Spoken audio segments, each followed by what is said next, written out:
ملی کہ شاید اتنی برکتیں کسی دوسری عورت کو میسر ہوئیں۔ میرے نوجوانوں، کہنے کا مراد ہے، آئیے اور آپ کو لے چلتے ہیں۔ ایک اور خاتون آ جاتی ہے اللہ کے نبی کے پاس۔ اللہ کے نبی صلی اللہ علیہ وسلم سارے صحابہ کرام کو لے کر بیٹھے ہوئے ہیں، ایسے موقع پر ایک خاتون آ جاتی ہے۔ آنے کے بعد کہنے لگے، آئے اللہ کے نبی، آئے اللہ کے نبی، آئے رحمت للعالمین، آئے رحمت للعالمین، میں اپنے آپ کو ہبہ کرنا چاہتی ہوں، میں اس لیے آئی ہوں کہ میں آپ سے شادی کروں، میں آپ سے نکاح کروں۔ میں نوجوانوں، وہ آئی اور کہنے لگی کہ انی وہبت نفسی لکا، آئے اللہ کے نبی میں آیا ہوں اس لیے کہ میں آپ سے شادی کرنا چاہتی ہوں۔ فقامت طویلاً، وہ عورت بہت دیر تک کھڑی رہی۔ کھڑے رہنے کے بعد اللہ کے نبی سے 3 مرتبہ سوال کیا، آئے اللہ کے نبی میں آپ سے شادی کرنا چاہتی ہوں۔ عورت 3 مرتبہ سوال کی۔ اللہ کے نبی نے جواب دیا کہ میں تو شادی، مجھے تو اور ضرورت نہیں ہے شادی کرنے کی، میں تو اور شادی نہیں کر سکتا۔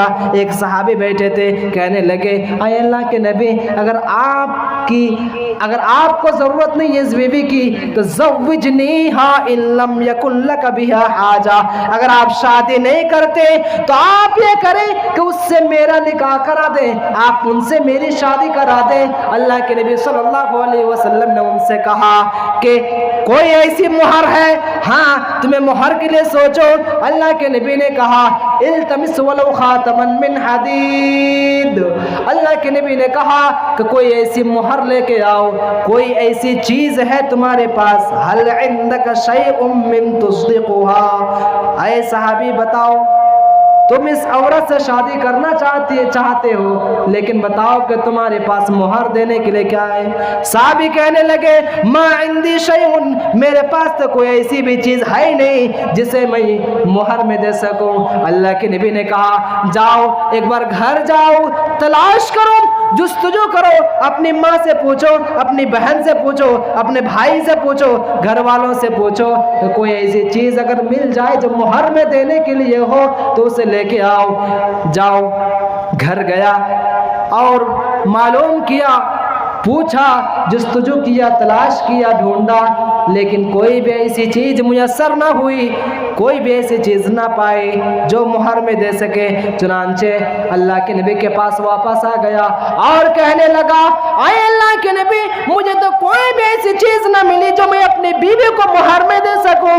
اللہ کے نبی نے ایک مرتبہ اور کہا جاؤ التمس ولو خاتما من حدید، ایک بار اور جاؤ اور اگر گھر میں جا کر تلاش کرو، اگر لوہے کی انگوٹھی ہی مل جائے تو اسے ہی لے کے آؤ۔ صحابی گئے اور گھر میں تلاش کیا، یہاں تک کہ لوہے کی انگوٹھی بھی نہ ملے۔ اب بتائیے کہ صحابی ہیں لیکن بیوی کو مہر دینے کے لیے ان کے پاس کچھ بھی نہیں ہے، یہاں تک کہ ایک لوہے کی انگوٹھی بھی نہیں ہے۔ اللہ کے نبی کے پاس واپس آ گئے، اللہ کے نبی سے کہنے لگا اے اللہ کے نبی مجھے تو لوہے کی انگوٹھی بھی نصیب نہ ہوئے، مجھے تو لوہے کی انگوٹھی بھی نہ ملے کہ میں اپنے بیٹے کو مہر دے سکوں۔ چنانچہ اللہ کے نبی سے کہنے لگا اے اللہ کے نبی ہاں میرے پاس ایک لنگی ہے، عندی ازار، میرے پاس ایک لنگی ہے جسے میں پہنا ہوا ہوں۔ اللہ کے نبی نے کہا کہ نہ آتیتہا ازارتہا جلست ولا ازار لک، اللہ کے نبی نے بیان فرمایا او صحابی اگر تم اپنی جس لنگی کو پہنے ہو اسی لنگی کو مہر بنا کر اپنے تم بیوی کو دے دو گے تو پھر تم تو یوں ہی بیٹھے رہ جاؤ گے، پھر تم کیا کرو گے؟ تمہارے پہننے کی کوئی چیز تو نہیں ہوگی۔ پھر اللہ کے نبی صلی اللہ علیہ وسلم کے پاس وہ صحابی موجود تھے اور رہنے کے بعد جب دیکھا کہ میری بیوی کو مہر دینے کے لیے کوئی چیز موجود ہی نہیں ہے، میں ایسی چیز بھی نہیں پاتی جو میں اپنی بیوی کو مہر دے سکوں، کوئی بھی چیز میسر نہیں ہوئی۔ جانے لگے اللہ کے نبی صلی اللہ علیہ وسلم نے جب اس صحابی کو دیکھا کہ جاتے ہوئے اللہ کے نبی نے کہا کہ حل عندک شیء من القرآن، آئے صحابی بتاؤ کیا تمہارے پاس کوئی یعنی قرآن یاد ہے، قرآن کی کچھ آیتیں؟ یا قرآن کے کچھ صورتیں تمہیں یاد ہیں؟ صحابی فرمانے لگے آئے اللہ کے نبی مجھے تو یہ صورت یاد ہے۔ اللہ کے نبی صلی اللہ علیہ وسلم نے کئی صورتوں کو گنایا کہ یہ صورت یاد ہے۔ اللہ کے نبی نے کہا اگر اللہ کے نبی صلی اللہ علیہ وسلم نے اس عورت سے کہا، اس خاتون سے کہا کہ اے خاتون دیکھو یہ صحابی تم سے شادی کرنا چاہتا ہے، لیکن حالت تو یہ بنی کہ ان مہر دینے کے لیے ان کے پاس تو کچھ بھی موجود نہیں ہے۔ ہاں اتنا کر سکتے ہیں ان کو جو قرآن کی آیتیں یاد ہیں، قرآن کی جو صورتیں یاد ہیں وہ تم کو سکھلا دے گی اور اس سکھلا دے گا اور اس سکھلانے ہی کو مہر بنا دی جاتی ہے۔ اللہ کے نبی صلی اللہ علیہ وسلم سے بیان کرنے لگی وہ عورت آئے اللہ کے نبی آئے رحمت للعالمین، جس نکاح میں جس شادی میں قرآن جیسی صورتیں دی جائیں، قرآن جیسی آیتیں دی جائیں، اس شادی سے بابرکت اور نکاح کون سا ہو سکتا ہے؟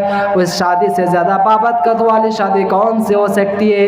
پھر اللہ کے نبی صلی اللہ علیہ وسلم نے فرمایا، اللہ کے نبی صلی اللہ علیہ وسلم نے اس صحابی سے اس عورت کی شادی کرا دی۔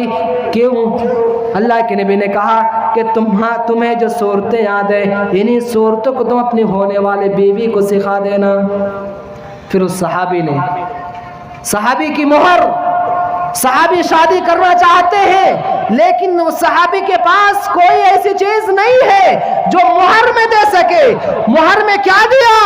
اللہ کے نبی صلی اللہ علیہ وسلم نے وہ صحابی جو جانتے تھے جو صورتیں، انہی صورتوں کو مہر بنا دی گئی، اور مہر بنا دی گئی کہ صحابی تم اپنی ہونے والی بیوی کو سکھا دینا، اور اسی سکھانے کو تمہاری مہر مقرر کر دی گئی۔ آپ بتا سکتے ہیں کہ نہ یہاں پہ جہیز کا مطالبہ ہے، نہ یہاں پہ بارات کا کوئی تذکرہ ہے، نہ کوئی لڑکی والے لڑکا والے کو کپڑا دینے کا تذکرہ ہے، نہ لڑکی والے لڑکا والے کو کپڑا دینے کا تذکرہ ہے۔ آپ بتا سکتے ہیں مہر بھی دی گئی تو قرآن کی صورتیں دی جاتی ہیں، قرآن کی آیتیں دی جاتی ہیں، لیکن آج ہمارے معاشرے، سوسائٹی، سماج کے اندر کون سی برائی پائی جاتی ہے؟ اب شادیوں میں دیکھ لیں، نوجوانوں آپ کو اندر یہ سمجھنے کی ضرورت ہے، آپ کے ذہن و دماغ میں یہ چیزیں لانے کی ضرورت ہے کہ آخر ہمارے سماج کے اندر یہ جو شادیاں ہوتی ہیں نبی کریم صلی اللہ علیہ وسلم کی سنت کے مطابق شادیاں کیوں نہیں ہوتی؟ اللہ اور اس کے رسول کے حکم کے مطابق نکاح کیوں نہیں ہوتا؟ اللہ اور اس کے رسول کی شریعت کے مطابق شادی کیوں نہیں ہو رہی ہے؟ اس کی وجہ کو آپ کو تلاش کرنی ہوگی اور اس سچویشن کو آپ کو نکالنا ہوگی۔ میں نوجوانوں آپ دیکھیں کہ اللہ کے نبی صلی اللہ علیہ وسلم کی ایک بات کو ماننے کے لیے ہمیشہ تن من دھن سب کچھ لگا دیتے تھے۔ اب جانتے ہیں کہ اللہ کے نبی صلی اللہ علیہ وسلم کے پاس ایک صحابی آ گئے، اور صحابی آنے کے بعد اللہ کے نبی سے بیان کرنے لگے، آئے اللہ کے نبی میں اسلام لانا چاہتا ہوں، لیکن وجہ یہ کہ کیا میں اسلام لانے کے بعد کیا پچھلے سارے گناہ معاف کر دیے جائیں گے؟ اللہ کے نبی صلی اللہ علیہ وسلم نے جواب دیا، ہاں، جو کوئی بھی انسان ہو جب اسلام لے آتا ہے، اس لیے کہ ان الاسلام یہدم ما کان قبلہ، اس لیے کہ اسلام لانے کے بعد جو کوئی بھی اسلام لے آئے، اسلام لانے کے بعد اس کے پچھلے جتنے بھی گناہ ہوا کرتے ہیں، جتنے برائیاں ہوا کرتی ہیں، وہ ساری برائیاں خود بخود مٹ جاتی ہیں۔ وہ ایک ایسا انسان ہو جاتا ہے گویا کہ آج ہی ماں کے پیٹ سے جنم لیا۔ اللہ کے نبی کے پاس آ گئے اور کہنے لگے، اللہ کے نبی میں تو اسلام لانا چاہتا ہوں۔ اللہ کے نبی نے کہا کہ ٹھیک ہے تم اسلام لے آؤ۔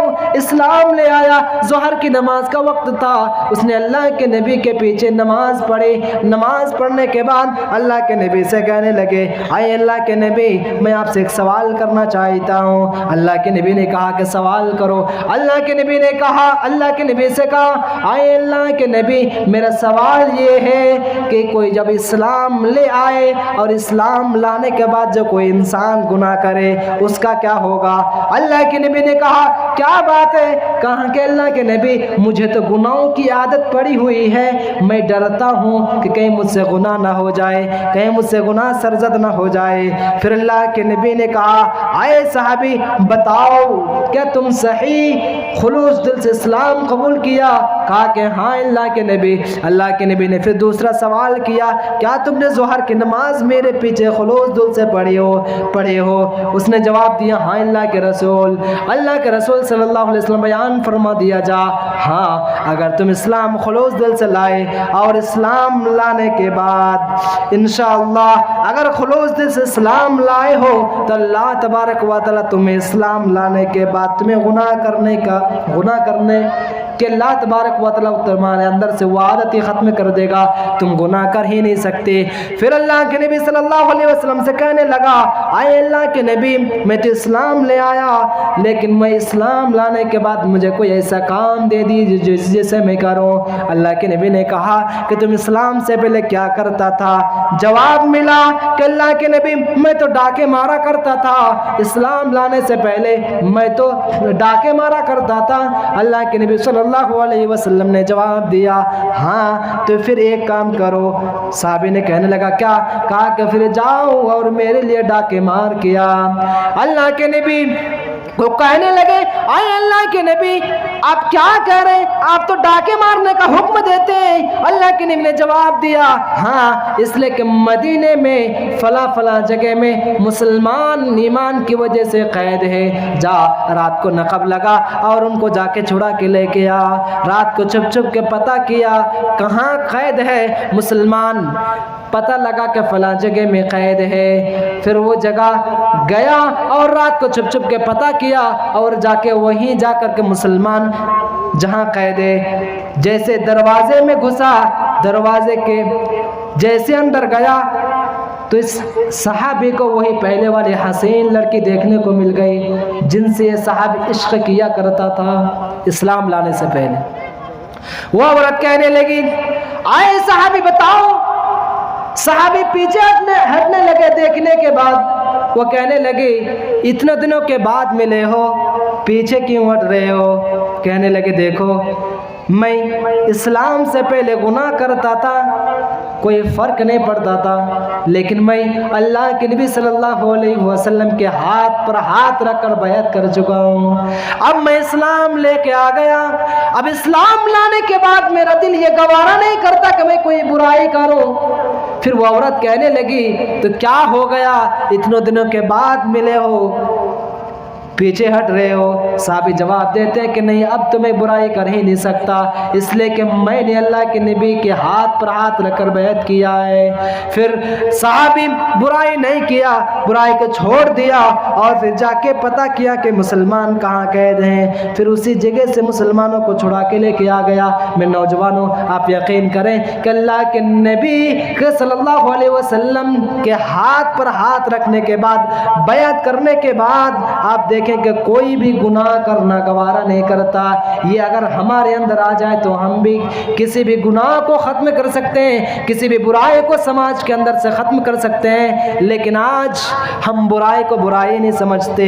جیسے اللہ کے نبی کی حدیث کے پیش نظر کہ جب تمہیں شرم و حیا نہ ہو تو جو چاہے کرو، آج ہمارے اندر سے وہ شرم و حیا ہی ختم ہو گئی ہے، اس لیے ہم برائیوں میں ملوث ہوا کرتے ہیں۔ میرے نوجوانوں اور میرے بھائیوں اور میرے دوستوں، وقت تو زیادہ لیکن اس لیے کہ لوگوں کی تعداد نہیں ہے، لوگ زیادہ ہوں تو بولنے میں اچھا لگے، کافی اگر پہلے دیا جاتا شاید کہ میں کچھ الگ انداز میں کہتا، لیکن لوگوں کی تعداد کافی کم ہے، اسی لیے اتنا بیان کرنے کے لیے آپ کے اندر جو رغبت، جو چاہت، جو دلچسپی، جو آپ کے لگن، آپ کے اندر جو ہدف ہے، آپ جو لوگوں کو پیغام جو پہنچانا چاہتے ہیں، شرط یہ کہ لوگ رہیں، مطلب لوگ گھر چلے گئے ہیں جن کی وجہ سے اتنا بولنے کے لیے بھی ہمت کام نہیں کرتی. ہمت ہونی چاہیے لوگوں کو دیکھ کے تاکہ اچھا لگے. آئیے میں آپ کو بتاؤں کہ اللہ کے نبی صلی اللہ علیہ وسلم نے ایسی مجلس میں بیٹھنے والوں کے لیے کیا وظیفہ بیان کیا. یقین مانیں کہ اس وقت اللہ تبارک و تعالی آسمانوں سے سب سے آخری آسمان پر آتا ہے اور آپ جو بھی دعا کرتے ہیں آپ کی دعائیں قبول کر لی جاتی ہیں. اور ایسی مجلس میں بیٹھنے والے لوگ پر رحمتوں کی بارش ہوتی ہے. دل چاہتا کہ وہ حدیث آپ کے سامنے رکھ دوں. وعن ابی ہریرہ رضی اللہ تعالی عنہ قال قال رسول اللہ صلی اللہ علیہ وسلم من سلک طریقا یلتمس فیہ علما سہل اللہ له به طریقا الى الجنہ وما اجتمع قوم فی بیت من بیوت اللہ یتلون کتاب اللہ ویتدارسون بینہم الا نزلت علیہم السکینہ وغشیتہم الرحمہ وحفتہم الملائکة وذکرہم اللہ فی من عندہ ومن بطأ به عملہ لم یسرع به نسبہ. صحیح مسلم کی روایت میں نے آپ کے سامنے پوری امانت داری کے ساتھ پوری حدیث آپ کے سامنے رکھ دی. اللہ کے نبی نے بیان فرمایا کہ کوئی بھی ایسا راستہ ہے جو علم کو حاصل کرنے کی وجہ سے چلتا ہے. فرمایا من سلک طریقا یلتمس فیہ علما, کوئی بھی ایسا راستہ ہو جس میں علم کو حصول علم کی وجہ سے نکلتا ہو, سہل اللہ لہ بہ طریقا الی الجنہ. اللہ کے نبی نے بیان فرمایا اس انسان کے لیے, اس بندے کے لیے, اس شخص کے لیے اللہ تبارک و تعالی جنت کا راستہ آسان کر دیتا ہے. فرمایا ومن سلک طریقا یلتمس فیہ علما سہل اللہ لہ بہ طریقا الی الجنہ وما اجتمع قوم فی بیت من بیوت اللہ. اور کوئی بھی گھر, یہ گھر شمار حدیث کے الفاظ میں گھر کا بیت یعنی گھر, یعنی کوئی بھی جگہ, کوئی بھی محفل, کوئی بھی جگہ جس میں قال اللہ اور قال الرسول کی باتیں ہوتی ہوں, جس میں کتاب و سنت کی باتیں ہوتی ہوں. اللہ کے نبی نے بیان فرمایا الا نزلت علیہم السکینہ وغشیتہم الرحمہ. ایسی مجلس میں, ایسی محفل میں, ایسی جگہ میں اللہ تبارک و تعالی اپنی رحمتوں کو بھیجتا ہے. میں نوجوانوں, اور اس حدیث کا الفاظ جو ہیں واللہ فی عون العبد ما کان العبد فی عون اخیہ. آپ یقین مانیں اسی حدیث کا الفاظ تو یہ ہے کہ اللہ کے نبی نے فرمایا کہ بندہ اللہ تبارک و بندے کے اللہ تبارک و تعالی اس وقت مدد کرتا ہے جب بندہ کسی دوسرے بھائی کی مدد کرتا رہتا ہے. کوئی بھی انسان ہو, چاہے مسلم ہو غیر مسلم ہو, چاہے کسی بھی قوم سے تعلق رکھتے ہو, چاہے مسلمان ہو یا نہ ہو, جب کوئی بھی انسان کسی انسان کی مدد کرتا ہے, کسی انسان کا ہیلپ کرتا ہے, اللہ کے نبی کی حدیث کے پیش نظر اللہ کے نبی نے بیان فرمایا واللہ فی عون العبد ما کان العبد فی عون اخیہ. کہ اللہ کے نبی صلی اللہ علیہ وسلم بیان فرمایا کہ اللہ تبارک و تعالی اس انسان کی مدد کرتا رہتا ہے, اس انسان کی مدد کرتا رہتا ہے جو انسان کسی دوسرے بھائیوں کی مدد کرتا ہے. تو مدد آپ کو کرنی ہے تبھی اللہ تبارک و تعالیٰ کا فضل و کرم آپ کے ساتھ ہوگا. آپ تو جانتے ہی نہیں کہ اللہ تبارک و تعالیٰ کیا ہوتا ہے. آپ کے ذہن و دماغ میں, آپ کے سوچ و وچار میں یہ ہے ہی نہیں. اس لیے کہ اگر آپ کو یقین ہو کہ اللہ تبارک و تعالیٰ ہے جو پوری کائنات کا رکھوالا ہے, جو پوری کائنات کا دیکھ بھال کرنے والا ہے, تو آپ ان ساری برائیوں کو ختم کر دیں گے. اگر آپ کے دل کے اندر یہ کہتے ہیں کہ توکل اور بھروسہ, یہ اعتماد, اگر کانفیڈنس آ جائے کہ اللہ تبارک و تعالیٰ ہے جو برائیوں کو بھی جانتا ہے, نیکیوں کو بھی جانتا ہے, تو آپ یقین مانیں آپ ساری برائیوں کو چھوڑ دیں گے. لیکن آپ ان ساری برائیوں کو نہیں چھوڑتے. کیوں؟ اس لیے کہ آپ کے اندر وہ برائی پائی جاتی ہے. میں نوجوانوں, اللہ کے نبی صلی اللہ علیہ وسلم کی حدیث اٹھاؤ کہ اللہ کے نبی صلی اللہ علیہ وسلم نے بیان فرمایا کہ ایک وقت ایسا آئے گا کہ اللہ کے نبی صلی اللہ علیہ وسلم نے بیان فرمایا قیامت کے عالم ہوگا, سارے لوگ پریشان ہوں گے کوئی سایہ حاصل کرنے کے لیے. ایسے صورت میں سورج کو قریب کر دیا جائے گا, اور قریب کرنے کی وجہ سے لوگ پسینوں میں شرابور ہوں گے، اتنے پسینے ہوں گے کہ کسی کا گھٹنوں تک پسینہ ہوگا، کسی کا کمر تک پسینہ ہوگا، کسی کا منہ تک پسینہ ہوگا۔ اللہ کے نبی کی وہ پیاری حدیث کہ اللہ کے نبی ایسی صورت میں 7 قسم کے افراد، 7 قسم کے لوگ ایسے ہوں جنہیں اللہ تبارک و تعالیٰ عرش کے سائے تلے جگہ دیں گے۔ اللہ کے نبی صلی اللہ علیہ وسلم نے بیان فرمایا، وہ حدیث میں آپ کے سامنے بیان کر دوں۔ اللہ کے نبی نے بیان فرمایا، عن ابی ہریرہ رضی اللہ تعالی عنہ قال قال رسول اللہ صلی اللہ علیہ وسلم 7 یظلهم اللہ فی ظلہ یوم لا ظل الا ظلہ، الامام العادل وشاب نشأ بعبادۃ اللہ ورجل قلبه معلق فی المساجد ورجلان تحابا فی اللہ اجتمعا علیہ وتفرقا علیہ ورجل دعته امرأة ذات منصب وجمال فقال إني أخاف الله ورجل تصدق بصدقة فأخفاها حتى لا تعلم شماله ما تنفق يمينه ورجل ذكر الله خاليا ففاضت عيناه، رواه البخاری۔ اللہ کے نبی صلی اللہ علیہ وسلم نے بیان فرمایا کہ کل قیامت کے دن اللہ کے نبی صلی اللہ علیہ وسلم بیان فرمایا قیامت کے عالم میں اللہ تبارک و تعالی 7 قسم کے انسان ایسے ہیں جنہیں اللہ تبارک و تعالیٰ اپنے عرش کے سائے تلے جگہ دیں گے، جس دن اللہ تبارک و تعالیٰ کے سائے کے علاوہ کوئی دوسرا سایہ نہ ہوگا۔ اللہ کے نبی نے بیان فرمایا سب سے پہلے جس کا نام لیا الامام العادل، یعنی عادل حکمراں، عدل انصاف کرنے والا انسان۔ کوئی بھی انسان ہو، چاہے گاؤں کا سرپنچ ہو، چاہے مکھیا ہو، چاہے حاکم ہو، لیکن جب انصاف کرتے ہیں، جب لوگوں کو پنچایتی کرتے ہیں، جب لوگوں کے معاملات کو سلجھاتے ہیں، ایسی صورت میں پورے کتاب و سنت کے اعتبار سے وہ معاملہ کو کلیئر کرتے ہیں۔ اللہ کے نبی نے بیان فرمایا الامام العادل، دوسرے نمبر میں فرمایا وشاب نشأ بعبادۃ اللہ، کہ ایسا نوجوان جن کی نشو نما اللہ تبارک و تعالیٰ کی عبادت میں ہوئی ہو۔ تیسرے نمبر میں فرمایا ورجل قلبه معلق فی المساجد، ایسا آدمی جس کا دل مسجد سے لٹکا ہوا ہو، یعنی جو انسان نماز بھی پڑھتا ہو، دوسرے نمازوں کے انتظار بھی کرتا ہو، لیکن مسجد اور مسجدوں میں خرچ بھی کرتا ہو، روپیے بھی لگاتا ہوں، پیسے بھی لگاتا ہوں۔ میرے نوجوانوں، اللہ کے نبی صلی اللہ علیہ وسلم نے 7 قسم کے افراد کو گنایا، ان میں سے بیان فرمایا ورجل تصدق بصدقة فأخفاها حتى لا تعلم شماله ما تنفق يمينه، کہ ایسا آدمی جو صدقہ بھی کرتا ہو